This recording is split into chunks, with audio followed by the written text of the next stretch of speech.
The wind howled across the empty fields of Kepler 442b like a hungry beast. Kim Tae-ho pulled his thermal jacket closer as he checked the fence line one more time. The modified cattle huddled together near the shelter, their thick fur coats protecting them from the planet's harsh winter. This world was nothing like Earth, with its purple sky and two small moons that barely gave any light. Tae-ho was only 19, but he had been working at Frontier Station 7 for 2 years. The ranch sat on the edge of human territory, where the grasslands met the dark forests where the natives lived. His supervisor, Park Ji-hoon, always warned the workers to stay away from the forest. The Velhari people lived there, and humans were not welcome. The storm had been building all day. Ice crystals fell from the sky like tiny knives, and the temperature dropped fast. Tae-ho finished his rounds and was heading back to the main building when he heard something strange. It was a soft sound, almost like crying, coming from the old grain silo near the north fence. He stopped and listened. The sound came again, weaker this time. Tae-ho looked toward the warm lights of the main building, then back at the dark silo. Every rule said he should go inside and report it. But something made him walk toward the sound instead. The silo had been empty for months. The door hung open, banging in the wind. Tae-ho took out his flashlight and stepped inside. The beam cut through the darkness and stopped on something that made his heart jump. A figure sat in the corner, wrapped in what looked like animal hide. At first, Tae-ho thought it was human. Then the figure looked up, and he saw the scaled skin and large golden eyes of a Velhari. It was a young female, maybe his age. Her skin had turned a pale blue color, and she was shaking badly. Frost covered her dark hair. She tried to stand but fell back down, too weak to move. Tae-ho had never seen a Velhari up close before. He knew they were reptilian, cold-blooded like the lizards back on Earth. This one was dying from the cold. For a moment, he just stared. Every training session told him to call security. The company had strict rules about contact with natives. There had been incidents before, misunderstandings that led to violence. But looking at her now, shivering and helpless, she did not look dangerous. She looked scared. The Velhari female made a soft sound, almost like a whisper. Her eyes met his, and he saw something there he recognized. It was the same look he had seen in injured animals back on his family farm on Earth. She was asking for help. Tae-ho made his choice. He took off his thermal jacket and wrapped it around her shoulders. The jacket was designed for human body heat, but it was better than nothing. The female looked surprised as warmth began to flow through the heating elements. "Easy," Tae-ho said softly, though he knew she probably could not understand him.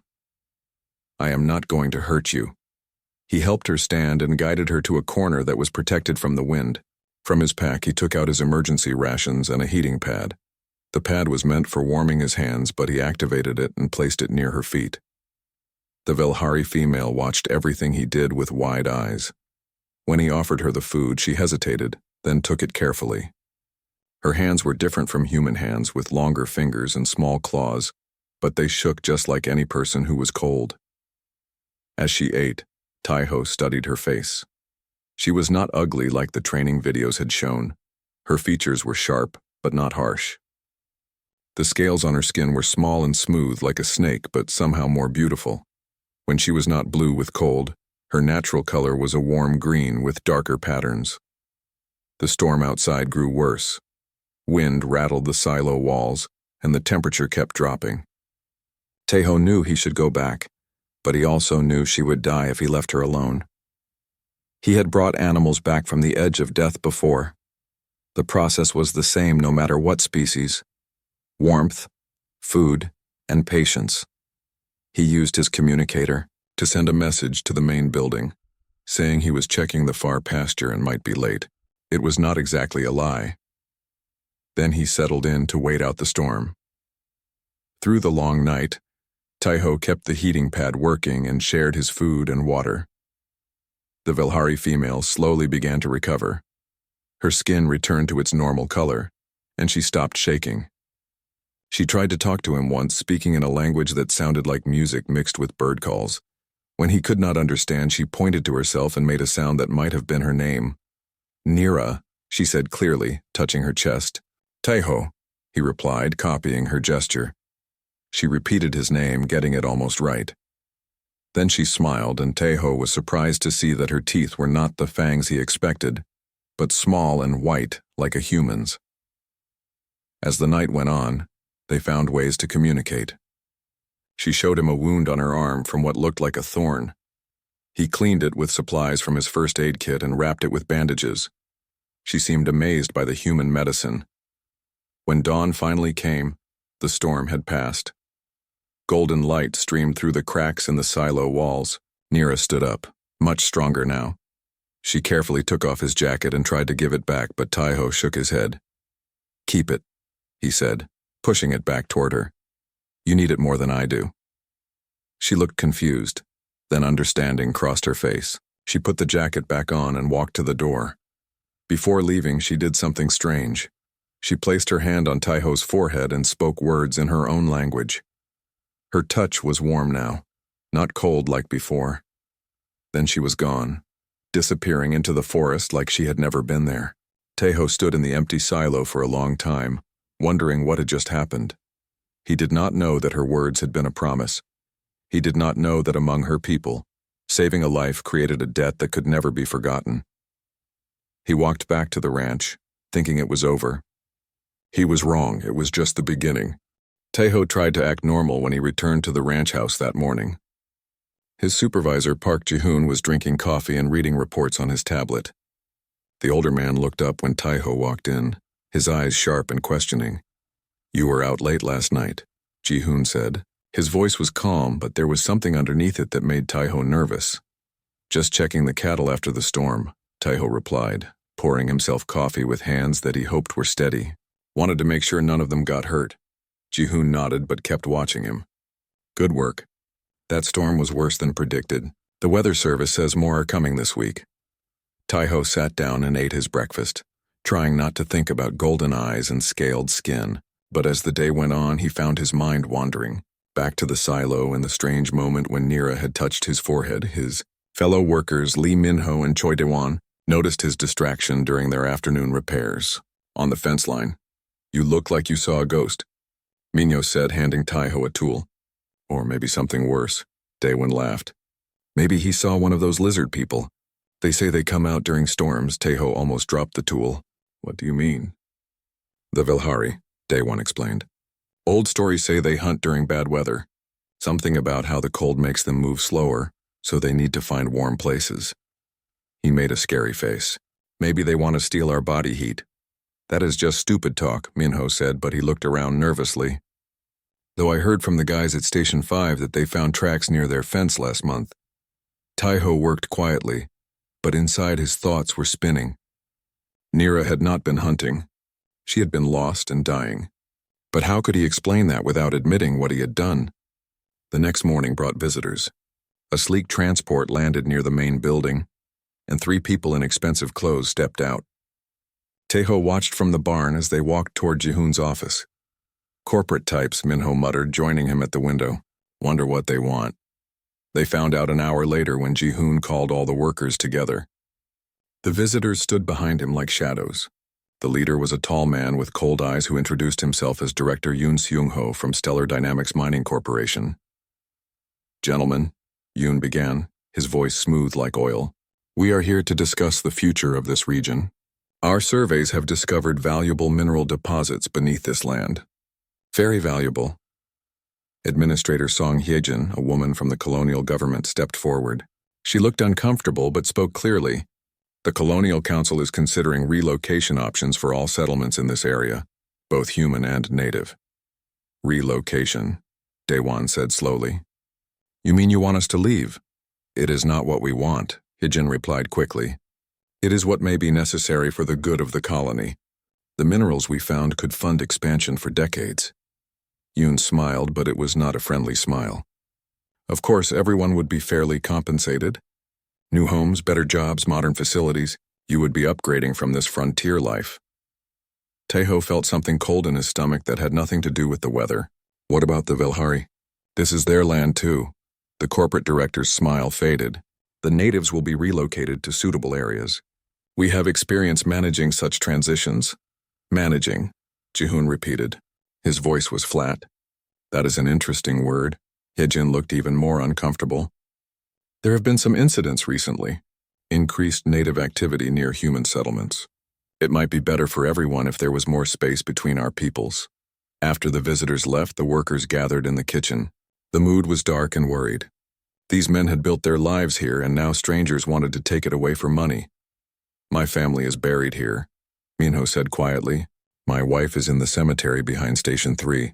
I am not leaving her. They cannot just force us out, Daewon argued. We have contracts, rights. Ji-hoon shook his head. Rights are just words on paper when corporations get involved. I have seen this before on other worlds. That night, Taeho could not sleep. He walked out to the fence line and looked toward the forest. Somewhere in there, Nira was probably telling her people about the strange human who had helped her. Did they know about the mining company? Did they understand the danger coming for all of them? Deep in the forest, unknown to Taeho, an important meeting was taking place. Nira knelt before her father Keith, leader of their clan. Around them sat the elders and warriors, their scaled faces serious in the firelight. Tell us again about this human, Keth said. His voice carried the authority of someone who had led his people through many difficult years. Nira spoke carefully, describing every moment of that night. She told them about Taeho's kindness, his gentle hands, the way he had shared his warmth and food with a stranger who should have been his enemy. He gave you his protective skin, one elder said, meaning the thermal jacket, knowing he would be cold without it. He tended my wound like I was one of his own people, Nira added. And when the sun came, he tried to give me more gifts. I could see in his eyes that he wanted nothing in return. The elders whispered among themselves. This was unprecedented. Humans and Velhari had lived near each other for years with little contact. There had been fear and mistrust on both sides, sometimes violence when boundaries were crossed. But this was different. A life debt, Keth said finally. According to our oldest laws, you owe this human your life. But more than that, he has shown honor that demands honor in return. What does this mean, Father? Keth stood and walked to the edge of the firelight. It means, daughter, that the fate of this young human is now tied to the fate of our people. If he is threatened, we are threatened. If his home is attacked, our home is attacked. Unknown to both human and Velhari, other forces were already moving. In the corporate offices of Stellar Dynamics, plans were being made that would soon force these two peoples together in ways none of them could imagine. The storm that had brought Nira and Taeho together was just the beginning. A much larger storm was coming, and it would test whether one act of kindness could bridge the gap between two different worlds. 3 days after the corporate visit, Dr. Han Soyeon arrived at Frontier Station 7. She was a xenobiologist from the main colony, a small woman with intelligent eyes who studied alien life forms. Taeho had never seen her before, but Ji-hoon seemed to know her well. She specializes in Velhari culture, Ji-hoon explained as they watched her unload equipment from her transport. The government sent her to evaluate the relocation situation. Dr. Han set up her temporary lab in the unused storage room. That evening, she called all the workers together for what she called a cultural briefing. I need to understand what has been happening here, she began, looking at each man carefully. There have been reports of increased Velhari activity near human settlements. Some people think they are planning attacks. Others believe they are just curious about us. Taeho shifted uncomfortably in his chair. The other workers shared stories about tracks they had seen and strange sounds in the night. None of it sounded threatening to him, but Dr. Han took notes on everything. Has anyone here had direct contact with the Velhari? She asked. The room fell silent. Taeho felt his heart beating faster. He opened his mouth to speak, then closed it again. Admitting what he had done could get him fired or worse. They are dangerous, right? Daewon asked. I mean, they are predators. Wild animals, basically. Dr. Han frowned. That is exactly the kind of thinking that causes problems. The Velhari are not animals. They have a complex society with rules and customs we barely understand. Yes, they can be dangerous if threatened, but so can humans. She pulled up images on her portable screen showing Velhari settlements deep in the forest. The buildings were beautiful, grown from living trees and shaped by what looked like advanced technology. They are actually quite peaceful, Dr. Han continued, but they have very strict ideas about honor and debt. If someone helps them, they feel obligated to help back. If someone hurts them, they never forget. Taeho's stomach dropped. He thought about Nira touching his forehead and speaking words he did not understand. That night, he found Dr. Han working late in her lab, studying plant samples under a microscope. "Dr. Han," he said quietly, "can I ask you something?" She looked up, pushing her glasses up her nose. "Of course. What is it?" Teho took a deep breath. If someone helped a Velhari who was in trouble, what would that mean to them? Her eyes became very focused. "That would depend on the situation." "Why do you ask?" "Just curious," he said, but his voice sounded false even to himself. Dr. Han set down her tools and gave him her full attention. "Teho, if you know something important, you need to tell me. There are forces at work here that could hurt a lot of people." Something in her voice made him trust her. Slowly, carefully, he told her about the night in the silo. About Nira, the storm, and the strange moment when she touched his forehead. When he finished, Dr. Han was quiet for a long time. Finally, she said, "Do you have any idea what you have done? Something bad?" Teho asked, his heart sinking. "Not bad," she replied, "but very, very serious. Among the Velhari, what you did creates what they call a life bond. It is not just that she owes you her life. According to their customs, you are now connected to her entire clan." "What does that mean exactly?" Dr. Han began pulling books and files from her equipment. "It means they consider you family now. If you are threatened, they will protect you. If you are attacked, they will fight for you. And if someone tries to drive you from your home—" She paused, looking worried. "They might consider that an act of war against them, too." The next morning brought terrible news. A messenger arrived from Station 5 with reports that scared everyone.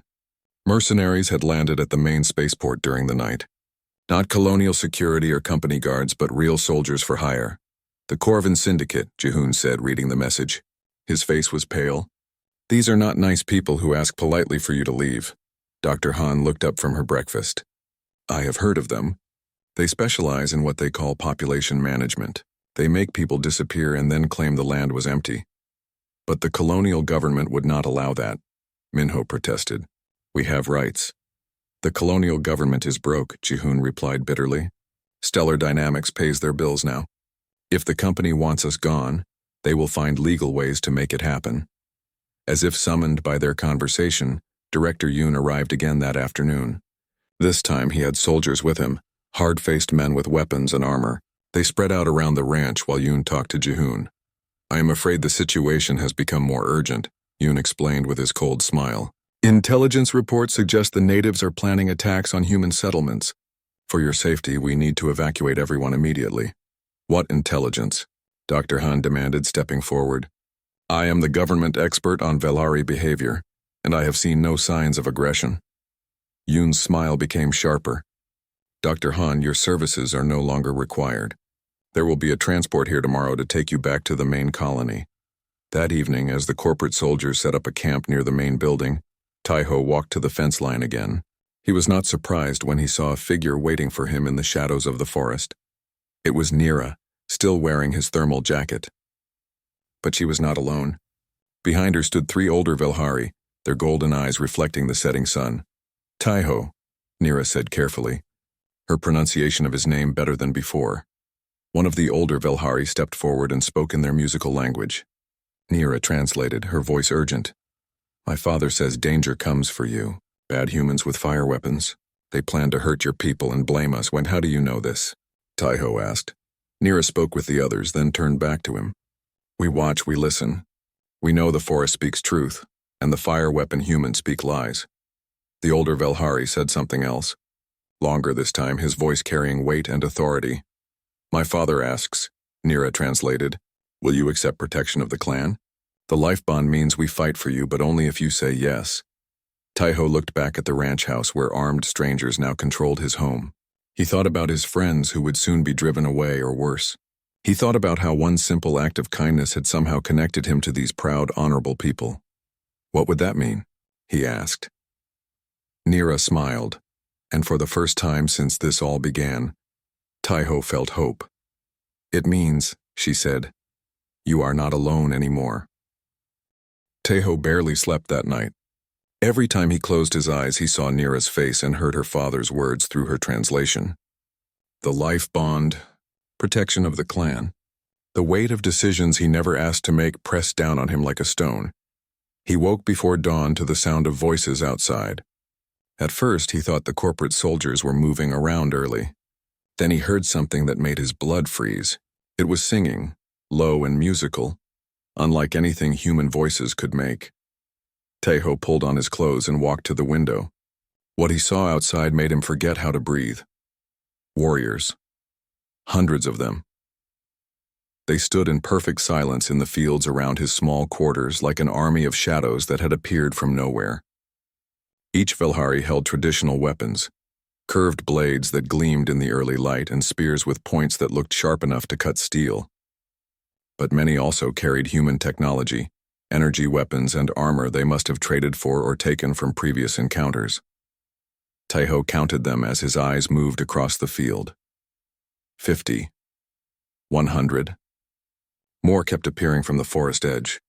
They wore different colors and patterns which Dr. Han had told him meant different clans. This was not just Nira's people. This was something much bigger. At the center of the gathering stood Nira's father Keth, recognizable by the intricate patterns on his armor and the way the other warriors positioned themselves around him. Beside him was Nira, still wearing Tejo's thermal jacket like a symbol. The main ranch house had gone silent. The corporate soldiers had noticed the Velhari arrival and were probably calling for help. Tejo could see them at the windows, counting enemies and checking their weapons. A soft knock came at his door. Tejo opened it to find Dr. Han standing there, her face pale but determined. "I think they are here for you," she said quietly. "This is bigger than anything I have ever studied. 7 different clans at least, maybe more." "How many warriors?" Tejo asked, though he was not sure he wanted to know. "I count over 200, Dr. Han replied, "and these are just the ones I can see. There are probably more hidden in the forest." They walked outside together. The Velhari warriors watched them but did not move. It was like walking through a museum of living statues, each one perfectly still but radiating controlled power. Keth stepped forward when he saw Tejo.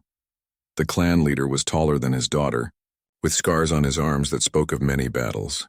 His golden eyes held intelligence and something else, something that might have been respect.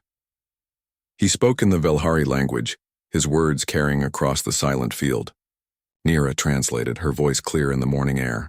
"My father greets Tejo the Bridgewalker, friend of the clans, protector of the lost." "Bridgewalker?" Tejo repeated, confused. Nira smiled. "It is what they call you now. The one who builds connections between peoples." Other clan leaders came forward, each one placing a hand briefly on Tejo's shoulder before speaking their names. Dr. Han whispered translations when she could, explaining that these were powerful warriors from tribes that had not spoken to each other in years. "This is unprecedented," she murmured. "They have united the clans for you." Jihoon appeared from the main building, walking carefully between the warriors. Behind him came Minho and Daewon, their eyes wide with amazement and fear. The corporate soldiers stayed inside, probably waiting for orders from their leaders. "Tejo," Jihoon said when he reached them, "what exactly did you do?" Before Tejo could answer, Keth spoke again. This time his words were longer, more formal.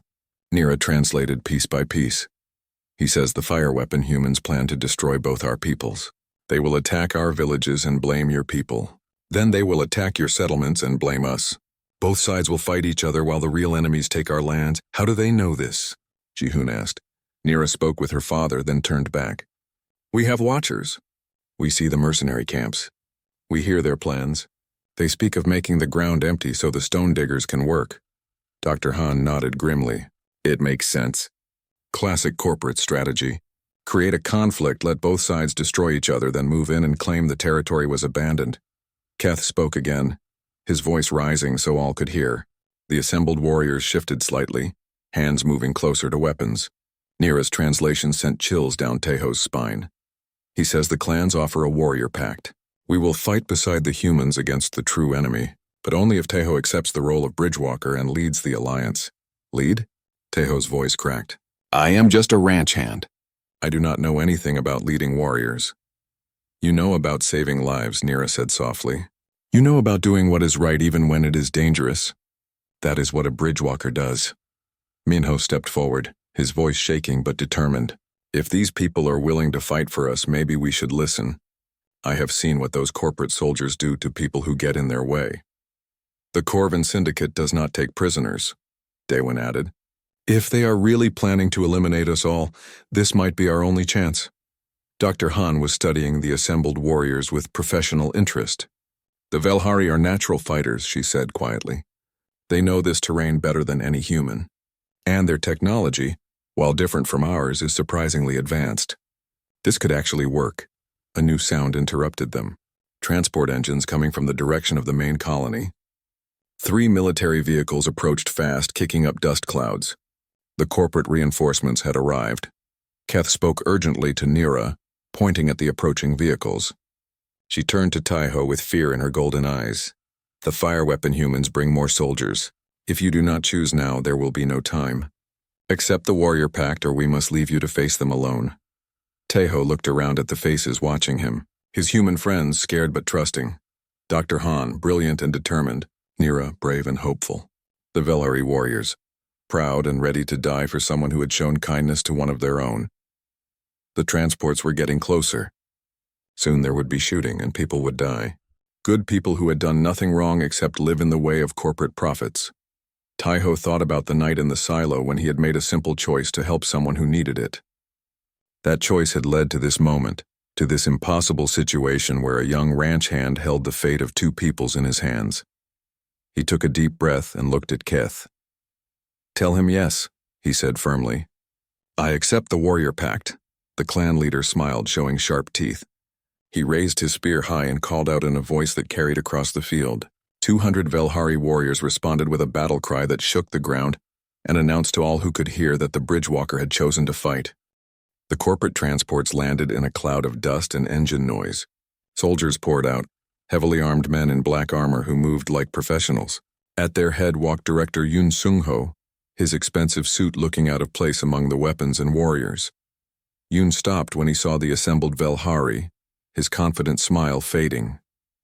He spoke quickly into a communication device, probably calling for even more reinforcements. This is an illegal gathering, he announced loudly. Colonial law prohibits armed natives from entering human territory.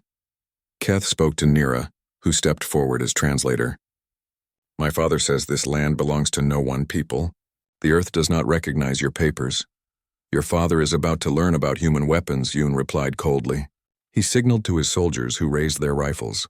Taiho moved between the 2 groups, his heart pounding but his voice steady. Wait, I am Taiho and these people are here because of me.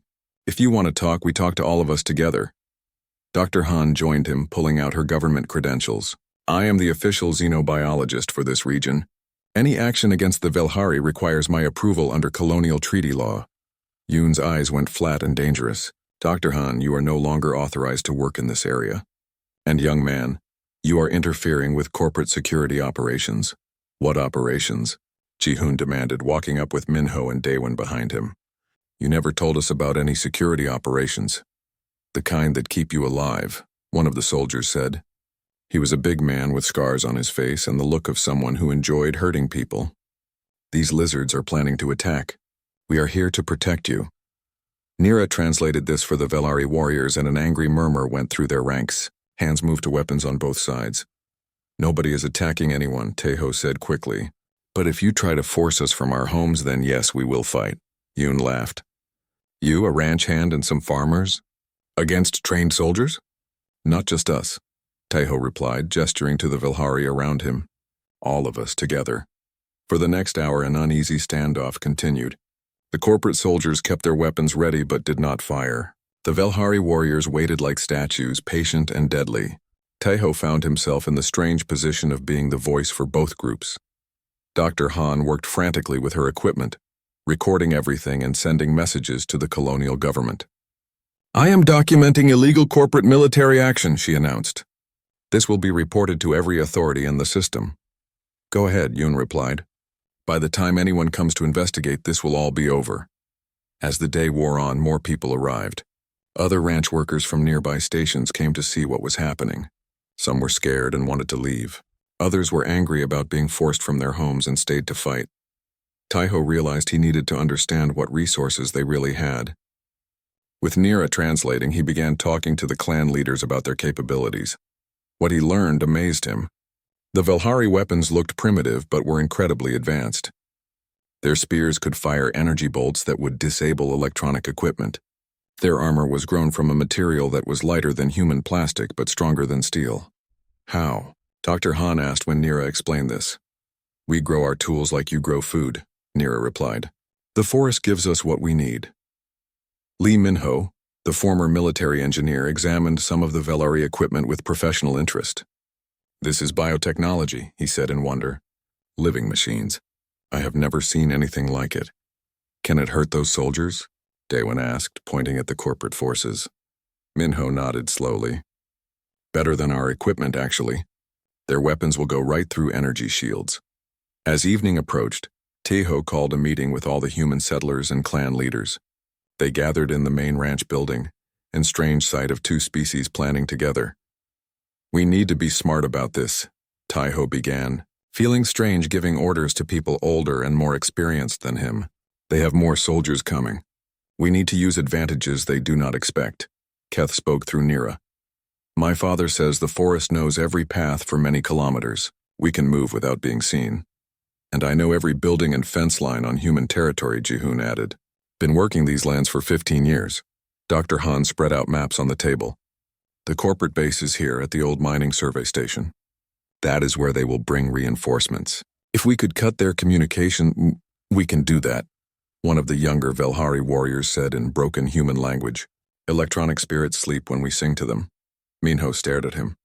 You can disable electronics with sound? Nira nodded. Velhari technology uses harmony. We can make disharmony too. Plans began to form. The humans knew the buildings and equipment. The Velhari knew the land and had weapons that could bypass corporate defenses. Together they might actually have a chance. But as they planned, scouts brought disturbing news. More transports were arriving at the corporate base. Not just soldiers now, but heavy weapons and armored vehicles. How many? Taeho asked. Too many, the scout replied in halting human speech. Maybe 500 fighters. Big machines that shoot fire. The room fell quiet. 500 professional soldiers against 200 Velhari warriors, and maybe 50 human settlers who knew how to fight. The numbers were not good. We need help, Jihoon said grimly. Dr. Han looked up from her communication device. I have been sending messages to every settlement in the region. Some are responding. Station 3 and Station 8 are sending people. Maybe 40 more fighters. Still not enough, Minho pointed out. Keth spoke to Nira, who listened carefully before translating. My father says numbers are not everything. The forest has ways to make small seem large, and the enemy thinks we will fight like humans fight. How do Velhari fight? Taeho asked. Nira smiled, and for the first time it looked dangerous. We hunt. As night fell, the two groups prepared for war. Humans and Velhari worked side by side, sharing weapons and knowledge. Taeho watched young human farmers learning to use Velhari spears, while Velhari warriors practiced with human communication equipment. This is incredible, Dr. Han whispered, recording everything. Two species learning from each other in hours what usually takes years. Maybe that is what it takes, Taeho replied. A common enemy. In the distance, lights moved at the corporate base. Tomorrow would bring the fight that would decide the fate of everyone on this remote world. But tonight, for the first time since this all began, Taeho felt they might actually win. The Bridgewalker had become something he never expected. Not just a leader, but a symbol of what humans and Velhari could accomplish together. The attack came at dawn, just as Taeho had expected. Corporate forces moved in 3 groups, trying to surround the ranch and cut off escape routes. But they were fighting an enemy they did not understand. The Velhari had spent the night preparing the battlefield in ways the soldiers could not see. They had sung to the electronic systems, creating dead zones where human technology would fail. They had shaped the very plants and trees into barriers and hiding places. The forest itself had become their weapon. Taeho stood on the roof of the main building, watching through borrowed binoculars as armored vehicles approached through the morning mist. Beside him, Nira pointed out weak spots in the enemy formation that only Velhari eyes could see. They move like they own everything, she said softly, but the earth does not know them. The first sign that this would not be an easy victory for the corporate forces came when their lead vehicle stopped suddenly. The driver was pressing controls, but nothing happened. The engine had gone silent. Harmony song worked, Nira said with satisfaction. Metal spirits sleep now. All along the enemy line, vehicles began breaking down. Soldiers climbed out, confused and angry, trying to restart machines that would not respond. Their communication devices crackled with static. GPS systems showed only blank screens. Phase 1 complete, Minho reported from his position in the barn. The former engineer had helped coordinate the electronic attack using Velhari biotechnology. He was only beginning to understand. Director Yoon's voice could be heard shouting orders across the field. The corporate soldiers formed up in traditional attack formations, preparing to advance on foot. They still had their weapons, their armor, and their training. They thought that would be enough. It was not. The Velhari did not fight like humans fought. They did not stand in lines or charge across open ground. They moved like ghosts through the landscape they had reshaped during the night. One moment, a soldier was advancing with his squad. The next moment, he was alone, his companions taken by enemies he never saw coming. Taiho led a mixed group of humans and Velhari around the enemy's left flank. His job was to reach the command post and capture Director Yoon. If they could take the leader, the rest might surrender without more killing. Stay close, he told his fighters as they moved through what looked like normal forest, but was actually a maze of Velhari modifications. Trust Nira to guide us. The young Velhari moved ahead of them, her scaled skin changing color to match the shadows.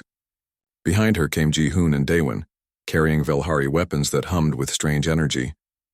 The partnership between species was working better than anyone had hoped. They reached the command position just as Yoon was screaming into a dead radio, demanding air support that would never come. The corporate director had never looked less confident as he watched his perfect plan falling apart. "It is over," Taeho called out, stepping into the clearing with his mixed force behind him. "Your soldiers are beaten. Surrender now and no one else has to die." Yoon turned, his face twisted with rage. "You think you have won, farm boy? This is just the beginning. Stellar Dynamics has a dozen worlds under contract. We will come back with real armies." "Maybe," Taiho replied calmly. "But today, you lose." The director reached for a weapon, but Keth appeared behind him like a shadow, moving faster than human eyes could follow. The clan leader's spear touched Yoon's throat gently, just enough to draw a drop of blood. "He yields," Keth said in careful human words he had been practicing. The battle was ending across the field as corporate soldiers found themselves surrounded by enemies who knew every tree and rock. Most threw down their weapons rather than face the legendary Velhari warriors in close combat. Dr. Han emerged from her hiding place with a communication device that somehow still worked. "I have been broadcasting everything to the colonial government," she announced. "Official investigators are already on their way." "Too late," Yoon snarled. "Even if you win here, Stellar Dynamics will find other ways. Other worlds. Other people to move." Taiho looked at the defeated director, then at the mixed force of humans and Velhari around him. "Maybe. But they will never find another place like this, where two peoples learn to work together." Over the following days, everything changed. Colonial investigators arrived to find clear evidence of corporate crimes. The mercenaries were arrested. Stellar Dynamics faced legal action that would tie them up in courts for years. More importantly, the alliance between humans and Velhari grew stronger. Dr. Han worked with clan elders to establish the first official treaties between the species. Trade agreements were signed. Cultural exchange programs began. Administrator Song Hyejin arrived with a new mandate from the colonial government. Instead of relocation, she brought offers of expanded rights and protection for both human settlers and Velhari tribes. "What happened here has changed everything," she told Taiho as they walked through fields where humans and Velhari now worked side by side. "The home system wants to study your alliance. Other colonies are asking for help setting up similar partnerships." Taiho watched a group of human children learning to identify edible plants from a Velhari elder, while young Velhari learned to operate human farming equipment under Minho's patient instruction. It started with just trying to help someone who needed it, he said. "I never thought it would lead to all this." Nira joined them, now wearing both her traditional clan colors and a modified version of Taiho's old thermal jacket that had become a symbol of friendship between their peoples. "My father says you are no longer bridge walker," she told him with a smile. "Now you are bridge builder. What is the difference?" Administrator Song asked. Bridgewalker crosses between worlds, Nira explained. Bridge builder makes new paths for others to follow. That evening, Tai-Ho stood in the same spot where he had first encountered Nira on that cold, stormy night. The old grain silo had been converted into a cultural center where both species could meet and learn from each other. Jihun approached, carrying a message tablet. Job offer, he said with a grin. Colonial government wants to hire you as the first interspecies relations coordinator. Good pay, travel to other worlds, chance to help more communities like ours. Tempting, Tai-Ho replied, but I think I will stay here for now. There is still a lot of work to do. He looked out over the ranch where humans and Velari lived and worked together, where children of two species played games that neither had known before, where the simple act of giving a jacket to someone who was cold had somehow built a bridge between two worlds. Besides, he added, watching the first stars appear in the purple sky, someone needs to tend the cattle. Nira laughed beside him, a sound like music that carried the promise of a future neither species could have imagined alone.